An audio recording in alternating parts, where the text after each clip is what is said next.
Click করুন অ্যাপের bell আইকনে আর সাবস্ক্রাইব করুন এবিপি আনন্দ। সব সময় থাকুন খবরে।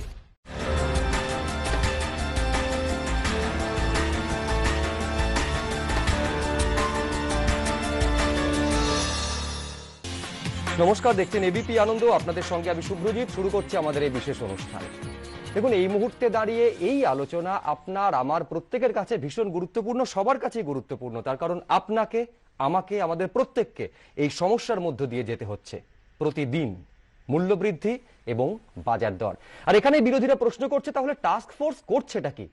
এ নিয়ে আলোচনা করব। আলোচনার জন্য আমাদের সঙ্গে রবীন্দ্রনাথ কোলে রয়েছেন দেবনারায়ণ সরকার এবং প্রণয় রায়। আমি প্রত্যেকের কাছে আসবো, কিন্তু বাজার দর আজকে এই দিনে দাঁড়িয়ে কলকাতার ছবিটা কি দেখুন। রবিবাসরীয় দুপুরে ভুরি ভোজের আনন্দ এখন অতীত। খাবারের থালার সামনে বসে নিশ্চিতভাবেই শাকসবজির দাম ভাবিয়েছে বহু বাঙালিকে। করোনা লকডাউনের ধাক্কায় এমনিতেই মধ্যবিত্তের পকেটের অর্থনীতি শোচনীয়। মাথা ব্যথা বাড়িয়েছে সবজির অগ্নিমূল্য। খেতে তো হবে, যাই হোক যেটা একটু কম টম হচ্ছে সেটা নিচ্ছি, মন মতো বাজার হচ্ছে। দেখা যাচ্ছে পাইকারি বাজারের সঙ্গে খুচরো বাজারের আনাজের দামের ফারাক থাকছে বিস্তর। কলকাতার অন্যতম বড় পাইকারি সবজি বাজার কোলে মার্কেট। সেখানে প্রতি কেজি আলুর দর 30 টাকা, কাঁচা লঙ্কার কেজি 120 টাকা, পটল 60 টাকা কেজি, বিভিন্ন ধরনের বেগুন 40 থেকে 60 টাকা, দেশি টমেটো 60 টাকা কেজি, ক্যাপসিকাম 70 টাকা কেজি এবং সজনে ডাঁটা 100 টাকা কেজি দরে বিকোচ্ছে। এই আনাজই যখন খুচরো বাজারে গিয়ে পৌঁছচ্ছে তখন তার দামে যেন আগুন লাগছে। যেমন মানিকতলা বাজারে আলু বিক্রি হচ্ছে 32 থেকে 35 টাকা কেজি দরে। দু রকমের পটলের দর 50 থেকে 80 টাকা কেজি। এছাড়া বেগুন 80, টমেটো 70, ঢেঁড়স 60 আর লঙ্কার দাম 130 থেকে 150 টাকা ছুঁয়েছে। সজনে ডাঁটা 200 টাকা প্রতি কেজি। প্রত্যেকটা জিনিসেরই কিন্তু খুব দুর্মূল্য। এবারে বাঙালির রসনা তৃপ্তির যে একটা এই বর্ষাকালে একটা উপাদেয় ছিল ইলিশ মাছ, কিন্তু দুর্ভাগ্য হয়তো মধ্যবিত্ত মানুষ সেইভাবে ছুতে পারলো না। বাজার তো চড়া অবশ্যই আছে। মহাজন এক এক টাইমে এক একটা কথা বলছে। কোনোদিন বলছে বন্যার জন্য মাল কম আছে, বিভিন্ন ধরনের অজুহাত হচ্ছে কাল। দক্ষিণ কলকাতার লেক মার্কেট এবং গড়িয়াহাট বাজারেও সবজির দাম মোটামুটি একই রকম। গড়িয়াহাট বাজারে কিন্তু বেগুন, পটল, সেই সঙ্গে ফুলকপি এসবের দাম বেশ চড়া। এমনকি চাল কুমড়ো তাও বেশ চড়া দামে বিকোচ্ছে। আজকে যে একটা করুণ অবস্থা, এটার জন্য তো কেউ দায়ী নয়, এটার জন্য প্রাকৃতিক পরিস্থিতি দায়ী। এগুলো আমার মনে হয় এগুলো মানুষের চোখে একটা ধোকা দেওয়া, আর কিছু না। করতে হয়, অ্যাডমিনিস্ট্রেটিভ ক্যাপাসিটি তাই করে। এটা দাম তো সবজির দাম বেড়েইছে, শুনেই একটু হাত পুড়ে যাচ্ছে। কিন্তু পাইকারি বাজারের সঙ্গে খুচরো বাজারে আনাজের দামের এত ফারাক থাকার কারণ কি? এখন যানবাহন যেহেতু বন্ধ, রেল বন্ধ, ওই জন্য মাল আসছে কম, আমদানি কম। বৃষ্টির জন্য অর্ধেক ফসল নষ্ট হয়ে গেছে।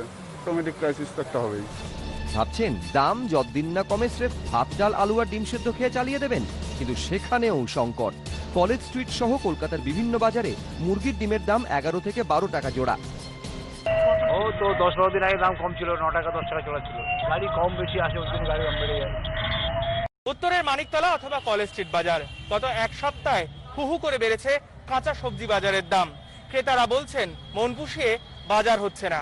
কলেজ স্ট্রিট বাজারে এক সপ্তাহের মধ্যে সর্ষের তেলের দাম 118 থেকে বেড়ে 122 টাকা কেজি হয়েছে। সাদা তেল 100 টাকা থেকে বেড়ে হয়েছে 103 টাকা।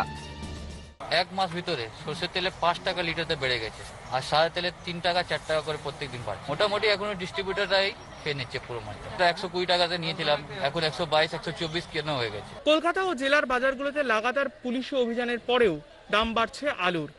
এর কারণ কি? মিডলম্যান, তা জানতে শুরু হয়েছে খোঁজ খবর। অন্যদিকে অতিবৃষ্টির জন্য হুহু করে দাম বাড়ছে কাঁচা সবজির, এমনটাই বলছে ওয়াকিবহাল মহল।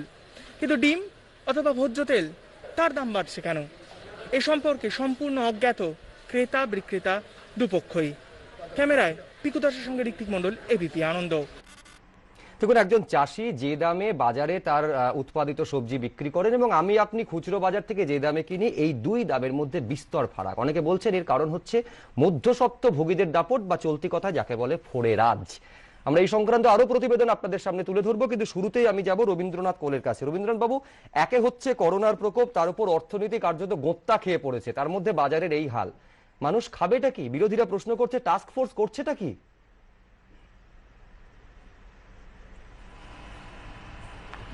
দেখুন, প্রতি বছরই এই সমস্যা হয় এবং সেটা এই বর্ষাকালীন এতে এই সমস্যাটা হয়। আমরা সবাই জানি যে এবারে আমপান হয়েছে এবং তারপরে লাগাতার বৃষ্টি হয়ে চলেছে। যে সবজিগুলো মফস্বল থেকে শহরে ঢোকে, হ্যাঁ, তারপরে ট্রেন বন্ধ, ট্রেনে আসতো যে মালগুলো সেগুলো আসছে না, গাড়িতে করে আসছে 4 চাকায়। ডিজেলের দাম অগ্নিমূল্য হয়ে গেছে, সেই ট্রান্সপোর্টেশন কস্ট বেড়েছে। এই সব মিলিয়ে একটা বিষয় আপনি যথার্থ বলেছেন যে ঘূর্ণিঝড় এবং তাতে বিপুল ক্ষতি হয়েছে, এ বিষয়ে কারোর কোনো দ্বিমত নেই। কিন্তু সে তো 4 মাস আগে, 20 মে, আজকে হচ্ছে সেপ্টেম্বরের 6 তারিখ। আলু তো হিমঘর থেকে আসছে, 30 থেকে 35 টাকার নিচে বাজারে আলু নেই। বৃষ্টি কিন্তু লাগাতার 2-4 দিন 5 দিন পরে পরেই হয়েই চলেছে। বৃষ্টি কিন্তু বিরাম নেই, বিরামহীন ভাবে। এই মানে আপনি বলছেন এর জন্য প্রকৃতিকে প্রশ্ন করা উচিত। করতে তো সময় লাগে। চাষিরা দাম পাচ্ছে না, তার জন্য প্রকৃতি দায়ী না? আমি বলছি প্রকৃতিকে না, বাজার দর। বাজার দেখুন, গত 5 তারিখে হাতিবাগান মার্কেটে যে জিনিসটা 60 টাকা করে বেগুন বিক্রি হয়েছে, আজকে সেটা 80 টাকা। হোলসেল কোলে মার্কেট বা এইসব জায়গায় সেটা হয়ে গেছে হোলসেলে দাম 70 টাকা। হ্যাঁ, এখন এইখানেই তো প্রশ্ন যে যেখানে পাইকারি এবং খুচরোর মাঝে এতটা ফারাক কেন, সেখানেই তো প্রশ্ন। বিরোধীরা প্রশ্ন তুলছে যে টাস্ক ফোর্স করছে কি। আমি প্রণয় রায়ের কাছে এখানে আসবো। যে কোনো দিন প্রণয় রায় আপনি বাজারে যান, আপনার মনে হবে আলু থেকে শুরু করে যাবতীয় সবজি নিজেদের মধ্যে প্রতিযোগিতা করছে, কার দাম কত বেশি উঠতে পারে।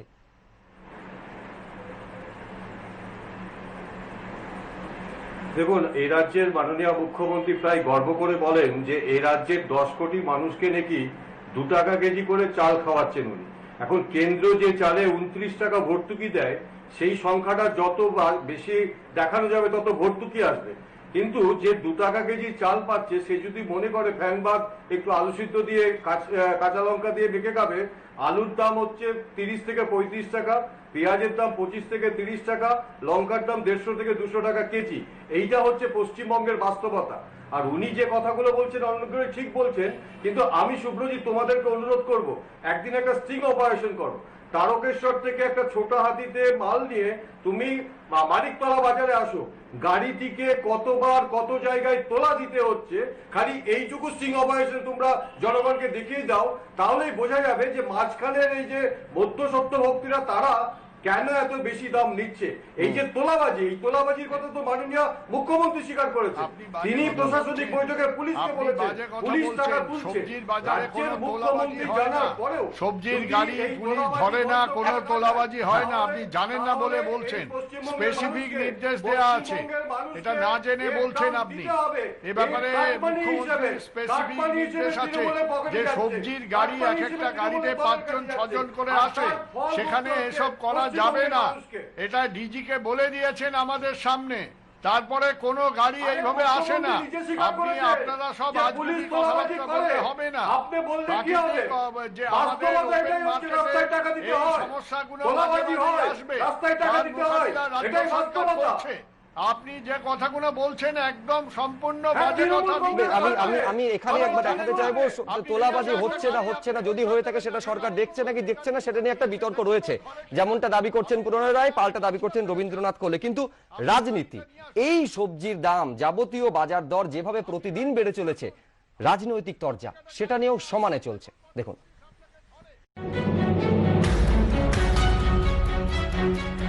সরকার বলছে খুচরো বাজারে আলুর দাম নিতে হবে 25 টাকা কেজি, কিন্তু খুচরো বাজারে আলুর দাম ঘোরাফেরা করছে 32 থেকে 35 টাকার মধ্যে। অর্থাৎ সরকার নির্ধারিত মূল্যের চেয়ে 7 থেকে 10 টাকা বেশি দাম গুনতে হচ্ছে সাধারণ মানুষকে। অন্যান্য সবজির ক্ষেত্রেও না বিশ্বাস। এই পরিস্থিতিতে বাজারে বাজারে চলছে অভিযান। কালোবাজারি রুখতে এদিনই দক্ষিণ 24 পরগনার বারুইপুরের কাছারি বাজারে হানা দেয় এনফোর্সমেন্ট ব্রাঞ্চ। ব্যবসায়ীদের ওজন যন্ত্র পরীক্ষা করা হয়। আলুর গুদামেও চলে তল্লাশি। উত্তর 24 পরগনার বারাসাত ও মধ্যমগ্রামে একের পর এক বাজারে হানা দেয় পুলিশ। মুর্শিদাবাদের বহরমপুর বাজারে হানা দেয় এনফোর্সমেন্ট ব্রাঞ্চের আধিকারিকরা। সবজির মূল্য বৃদ্ধির প্রতিবাদে এদিন বালুরঘাটের হিলি মোড়ে অবস্থান বিক্ষোভ দেখায় বিজেপি। বিজেপি থেকে সিপিএম, সব পক্ষেরই প্রশ্ন, টাস্ক ফোর্স ইবিকে রাস্তায় নামিয়েও কেন লাগাম টানা যাচ্ছে না আলু থেকে সাধারণ শাকসবজির দামে? সবজির দাম বাড়ছে, এর জন্য কি মোদি যাই? পেট্রোলের দাম বাড়লেও মোদিজি দায়ী, আলুর দাম বাড়লেও মোদিজি দায়ী। দিদি কিসের জন্য দায়ী তাহলে? লোককে জবাব দিন, আজকে 35 টাকা আলু খেতে হচ্ছে, কদিনের মধ্যে 40 টাকা হয়ে যাবে। উনি দাঁড়িয়ে দাঁড়িয়ে দেখছেন, টাস্ক ফোর্স করেছেন, কোথায় সেটা? ওনার কথা কেউ শোনেই না, না ওনার পার্টির উপরে কন্ট্রোল আছে, না সরকারের উপরে আছে। ও যত দেখছে রাজ্য সরকার ততই বাড়ছে, যে না দেখাই ভালো, দেখবে তো মানে যেটা সেটা নিয়ন্ত্রণ করার জন্য। আর আমি বিশেষ করে বলেছিলাম, যদি আপনি এরকম একটা খামখেয়ালিপনার উপরে ভিত্তি করে লকডাউন করেন, তাহলে বাজারে সংকট তৈরি হয়। জীবন খরচের জন্য খালি না, তাহলে কি হচ্ছে সেইটা তো টাস্ক ফোর্স একটা ছিল, এই টাস্ক ফোর্স কিছু করে না, কোনো টাস্ক করে না। এই বিষয়ে অসাধু ব্যবসায়ীদেরই দায়ী করেছেন রাজ্যের পঞ্চায়েত মন্ত্রী। অসাধু ব্যবসায়ীরাই করছে এবং সবসময় এত কৌশলে করছে যে ধরাও পড়ছে না। আর মানুষ এমন বিপদে আছে যে তারাও এই কৌশলের কাছে সারেন্ডার করছে। তাহলে মানুষকেও এগিয়ে আসতে হবে, সচেতন হয়ে সরকারকেও আসতে হবে। আলু বা সবজির দাম বাড়া কোনো নতুন বিষয় নয়, কিন্তু দিনের পর দিন ধরে চলা ফোরেরাজের শেষ কবে হবে? করোনা লকডাউনের জেরে যে পরিস্থিতি তৈরি হয়েছে, তার মধ্যে সাধারণ মানুষের উপর এই চাপ কাটবে কবে? প্রশ্ন উঠছে। অনির্বাণ বিশ্বাস, সমীরণ পাল ও সন্দীপ সরকারের রিপোর্ট, এবিপি আনন্দ। দেবনারায়ণ দা, এবার কোনো ব্যতিক্রমী ঘটনা নয়। প্রায় প্রত্যেকবারে এভাবে যখন দাম বাড়ে তখন একইভাবে এনফোর্সমেন্ট ব্রাঞ্চ থেকে শুরু করে টাস্ক ফোর্স অ্যাক্টিভ হয়, কিন্তু কাজের কাজ কিছুই হয় না। বাস্তবে সেই পদক্ষেপের কোনো প্রতিফলন সাধারণ মানুষ দেখতে পান না। পকেট ভর্তি করে বাজারে যান, থলে ভর্তি করে বাড়ি ফিরতে পারেন না। না, আমার একটা বক্তব্য, এই যে আজকে যে প্রণয়বাবু যে বলছে, হায় রে ভজনালয় তোমার মিনারে চড়িয়া ভণ্ড গাহি স্বার্থের জয়। আজকে এই তো মোদী সরকার তো এই স্টক মার্কেটের বাড়িয়ে দিল। এই যে স্টক মার্কেট আগে একটা কম ছিল 200-250, কোথায় 500 কেজি পর্যন্ত, এখন তো বাড়িয়ে কয়েক হাজার কিলো বাড়িয়ে দিচ্ছে। আজকে ও হলো, আজকে আপনার ডিমের দাম, ভোজ্য তেলের দাম, ডালের দাম, মশলার দাম গত 1 বছরে ফুড প্রাইস ইন্ডেক্স 4.5 গুণ বেড়েছে, 2.3 থেকে 9.6।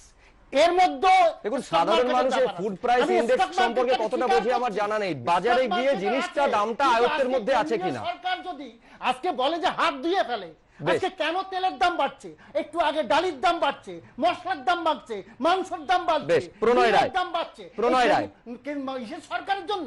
শুনুন, স্টক মার্কেটটা আজকে কেন্দ্র স্টক মার্কেট দায়ী, বেশ প্রণয় রায়, কিন্তু এটাকে এর সঙ্গে সঙ্গে কখন হয়, চাহিদার থেকে যোগান যখন কম হয় তখন স্টক মার্কেট। আমি উত্তরটা নিই। প্রণয় রায় স্টক মার্কেট দায়ী বলছেন দেবনারায়ণ সরকার। বেশ, কেন্দ্র হাত দিয়ে প্রণয় রায় যে আমার কোনো দায় নেই। তাহলে আজকে একটু আগে তো দেখালেন ডিমের দাম, ভোজ্য তেলের দাম, ডালের দাম, মশলার দাম কি করে বাড়ছে। এটা কি মমতা ব্যানার্জি বাড়াচ্ছে? নিশ্চয়ই। যান্ত্রিক ত্রুটির কারণে প্রণয়দার কথা আমরা এই মুহূর্তে শুনতে পাচ্ছি না। বেশ, আমি অবশ্যই প্রণয়দার উত্তর নেব। একটা ছোট্ট বিরতিতে আমাদের যাওয়ার সময় হয়েছে, খুব দ্রুত ফিরছি। ফিরে এলাম বিরতির পর, আমরা আলোচনায় আসবো। তবে তার আগে আপনাদের দেখাতে চাইবো যে কলকাতা হোক বা জেলা, প্রায় সর্বত্র যেভাবে আলু থেকে শুরু করে প্রায় যাবতীয় সবজির দাম প্রতিদিন বেড়ে চলেছে। অনেকে বলছেন এর মূল কারণ হচ্ছে মধ্যস্বত্ব ভোগীদের বাড়তে থাকা দাপট, বা চলতি কথায় যাকে বলে ফোরেরাজ। দেখুন, করোনা কামড়ে অর্থনীতির দুর্দশা, সাধারণ মানুষের রুজি রুটিতে টান, তারই মাঝে আলু পটলের মতো আনাজের দাম ঊর্ধ্বমুখী। প্রশাসনকে আলু ও সবজির দাম নিয়ন্ত্রণে রাখতে নির্দেশ দিয়েছেন খোদ মুখ্যমন্ত্রী। বিভিন্ন বাজারে হানা দিচ্ছে টাস্ক ফোর্স বা ইবি, কিন্তু কলকাতা থেকে জেলা, আলু হোক বা সবজি, কোনো কিছুরই দাম কমার লক্ষণ নেই। সরকার বলছে যে 30 টাকায় কিনবেন না, 27 টাকা। তা গোটা বাজারে ঘুরে তো কোথাও নাই তার আলু, তার এনফোর্সমেন্ট আছে, সব আছে। এদিকে পেপারে ইডি করে তো লাফাচ্ছে, তার লোকে কি করবে? সরকার বাজার খুলুক, ন্যায্য মূল্যের খুলুক, তার এনফোর্সমেন্ট আছে, দেখুক। ওয়াকিবহাল মহলের মতে আসলে গলদ রয়েছে গোড়ায়। মাঠ থেকে বাজারে পৌঁছতেই সবজির দামের বিস্তর ফারাক হয়ে যাচ্ছে। 5 বিঘে চাষ করিলাম আলু, মাঠে দিয়ে বিক্রি করতে হয়েছিল, তখন 500 টাকা করে দাম পেলাম। তো আলু যত ব্যবসায়ীদের হাতে চলে গেছে স্টোরে, তখন ব্যবসাদাররা আলুটা বেচছে, নিজের মতো করে ধরে বেচছে। রবিবার হুগলির সিঙ্গুরে রতনপুর পাইকারি বাজারে গিয়ে দেখা গেল জ্যোতি আলুর 50 কেজির প্যাকেট 50 থেকে 60 টাকা বেশি দামে বিক্রি হয়েছে। চন্দ্রমুখী আলুর প্রতি প্যাকেটে অন্তত 40 টাকা দাম বেড়েছে। সরকার মিড ডে মিলের আলুর দাম ডিক্লেয়ার করছে 30 থেকে 35 টাকা কেজি। আবার সরকারই বলছে যে 25 টাকা থেকে 27 টাকা কেজির মধ্যে বাজারে বিক্রি করো। তো যাদের আলু আছে, যারা বন্ড বিক্রি করে, যাদের আলু আছে, তারা দেখছে 30 টাকা কেজি মানে 1500 টাকা প্যাকেট। তাহলে আমরা কেন 25 টাকা কেজি ধরে আলুটা বিক্রি করতে যাব? খুচরো বাজারে আলুর দাম বাড়ার কারণ হিসেবে অনেকেই বলছেন হিমঘর থেকে আলু বেরোচ্ছে না, চাহিদা যোগানের তারতম্যের দাম বাড়ছে সবজির। পূর্ব মেদিনীপুরের পাঁশকুড়ার পাইকারি বাজার থেকে আশপাশের বিভিন্ন জেলার খুচরো বাজারে সবজি সরবরাহ করা হয়। দেখা যাচ্ছে পাইকারি বাজারে পটলের দাম 32 থেকে 34 টাকা কেজি, খুচরো বাজারে তা বিক্রি হচ্ছে 60 থেকে 80 টাকায়। তেমনি টমেটো পাইকারি বাজারে 45 টাকা কেজি দরে বিক্রি হলেও খুচরো বাজারে 80 টাকা। কাঁচা লঙ্কাও 90 টাকা কেজি থেকে বেড়ে খুচরো বাজারে 150 টাকা। 48-এর বেগুন হচ্ছে 80 টাকা। আমাদের কাছ থেকে পাইকাররা নিচ্ছে মানে কম করে 100 টাকা 120 টাকা, পাইকারের কাছ থেকে নিচ্ছে যারা কিনতে যাচ্ছে তারা বেশি রেট করে নিচ্ছে। আমরা যদি খুচরা বিকতেছি আমাদের কাছে কম পয়সা নিচ্ছে, খরচের পয়সায় উঠতে এখন কিনে যাচ্ছে এমন অবস্থা। উত্তর 24 পরগনার বাগদা বসিরহাট থেকে সবজি পাঠানো হয় বিভিন্ন জেলায়। কৃষকদের অভিযোগ, এত কম দামে ফসল ছাড়তে হচ্ছে, তাতে খরচটুকু উঠছে না। আমরা হাটে মাল নিয়ে যাচ্ছি, এই দেখা যাচ্ছে যারা মাল কেনে তাদের ভায়া হয়ে ফোনে কথাবার্তা হয়, এবার তাদের ভায়া হয়ে এরা তাদেরকে কিনে দেয়। দেখা যাচ্ছে ওরা বলছে যে তুমি 30 টাকায় কেনো, এরা কিনছে 20 টাকায়, এদিক থেকে পাচ্ছে, আবার যেখানে মাল দিচ্ছে তাদের থেকে পাচ্ছে। 40 টাকা কিলো কিনে যাচ্ছে, এখানে এরপর ক্যারিং খরচ আছে 7-8 টাকা 10 টাকা কিলোই, বাজারে পৌঁছাচ্ছে পরে এনারা একটা মুনাফা রেখে তো বিক্রি করবে, সেখান থেকে 50 টাকা কিলো কিনে যাচ্ছে কি 60 টাকা কিলো নিয়ে তারা আবার বেচছে, তাতে অলরেডি দাম বেড়ে যাবে। উত্তর থেকে দক্ষিণবঙ্গ সবজির দাম নিয়ে সর্বত্র অসন্তোষের সুর। মধ্যস্বত্বভোগীদের দাপটে কৃষক থেকে সাধারণ ব্যবসায়ী প্রত্যেকেই ক্ষতিগ্রস্ত। হোলসেল মার্কেটে যাই, আমাদের যে হোলসেল মার্কেট আছে আরএনসি, সেখানে গিয়ে দেখি যে হোলসেল মার্কেটে কাঁচা লঙ্কা 80 টাকা বা 90 টাকা কেজি বিক্রি হচ্ছে, কিন্তু যেটা যখন বাজারে চলে আসছে তখন সেটা 150 টাকা 200 টাকা 250 টাকা অবধি বিক্রি হচ্ছে। তাহলে ইন বিটুইন এখানে কেউ বা কারা করে কিংবা দালাল কেউ বা ঢুকে আছে, কিন্তু এইটা যেন না হয়, এমনি মানুষের দুর্বিষহ অবস্থা। এর মধ্যে আমাদের জেলা প্রশাসনের যে এনফোর্সমেন্ট ডিপার্টমেন্ট আছে এবং কৃষি বিপণন দপ্তর আছে, তাদের একটা দেখভাল করানো উচিত। আলু থেকে সবজি, অর্থনৈতিকভাবে ক্ষতিগ্রস্ত অসংখ্য মানুষ, তাহলে খাবেন কি? এই প্রশ্ন উঠছে। এবিপি আনন্দ।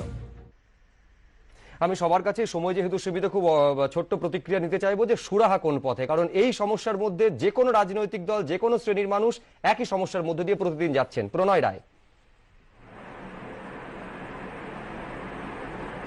দেখুন, সুহারা একটাই, এই তোলাবাজি বন্ধ হওয়া উচিত, প্রত্যেকটা ডিপার্টমেন্টের কাজ করা উচিত, পুলিশের কাজ করা উচিত। পুলিশ যদি সক্রিয় থাকে, তৃণমূল কংগ্রেস যদি তোলাবাজি বন্ধ করে, তাহলে কিছুটা সুহারা হতে পারে। দেবনারায়ণ সরকার, তোলাবাজি কি গতবার পেঁয়াজি হয়নি? 9 টাকার পেঁয়াজ 100 টাকার বেশি হয়েছিল। বিজেপির পকেটে কত গিয়েছিল? তেলে তোলাবাজি হচ্ছে না, ডালি তোলাবাজি হচ্ছে না, মশলাই তোলাবাজি হচ্ছে না, ভোজ্য তেলে তোলাবাজি হচ্ছে না, ওই আদানি আম্বানিদের তোলাবাজি হচ্ছে। এটা তো তবু মানুষ পাচ্ছে, সেখানে তো আরো বেশি তোলাবাজি হচ্ছে। আর তোলাবাজির জন্য স্টকটাকে এখন ওপেন করে দিয়েছে। এবারে যে মোদী সরকারের এবারে যে ঘোষণাগুলো, স্টকটা যত পারো বাড়িয়ে দাও, এবং এই কটা লোক আমি এই রাজনৈতিক বিতর্কের ঊর্ধ্বে উঠে সবার জন্য, সাধারণ মানুষের দৃষ্টিভঙ্গি থেকে কোনো সুরাহা, কোনো আশ্বাস রবীন্দ্রনাথ বাবু দেবেন? কতদিনে পরিস্থিতি নিয়ন্ত্রণে আসবে? আমি বলছি দাম কমবে, এত অস্থির হওয়ার কিছু নেই। যারা 15 টাকা কিলো ডিজেলকে 80 টাকায় বিক্রি করে, তাদের সম্বন্ধে যত কম বলা যায় ততই মঙ্গল বলেই আমি মনে করি। দাম কমবে, ধৈর্য ধরুন। আর দাম বেড়ে আছে একেবারে মোকামে। 28 টাকা আজকে আলু গেছে, কলকাতায় সেটা 30-31 বিক্রি হচ্ছে। আর সবজির দাম আপনি যেটা বলছেন ঠিক না, কোলে মার্কেট হোলসেলে আজকে বিক্রি হচ্ছে 320 টাকা পাল্লা পটল আর 400 টাকা বেগুন পাল্লা। হিসাব করে দেখুন কত টাকা হচ্ছে, 60 টাকা আর কত টাকা হচ্ছে দেখুন, তাহলেই বুঝবেন। কালকে লকডাউন জনিত কারণে আজকে দামটা একটু বেশি লাগছে, এই জন্যই অবস্থা। এটা কিন্তু গত 5 তারিখে দামটা অনেক কম ছিল। আশ্বাস রয়েছে, আমরা অবশ্যই অপেক্ষায় রয়েছি যে একদিকে যেমন এই করোনা থেকে কতদিনে মুক্তি পাওয়া যাবে তার অধীর আগ্রহে অপেক্ষা করছেন সাধারণ মানুষ, তেমনি বাজারের দাম কতদিনে নিয়ন্ত্রণে আসবে আশ্বাস তো রয়েছে, কিন্তু বাস্তবে তার প্রতিফলন কতদিনে, অপেক্ষায় রয়েছি আমরা। অনুষ্ঠান শেষ করছি, প্রত্যেকে ধন্যবাদ। ছোট্ট একটা বিরতির পর দেখুন চটজলদি নয়, চোখ রাখুন এবিপি আনন্দ।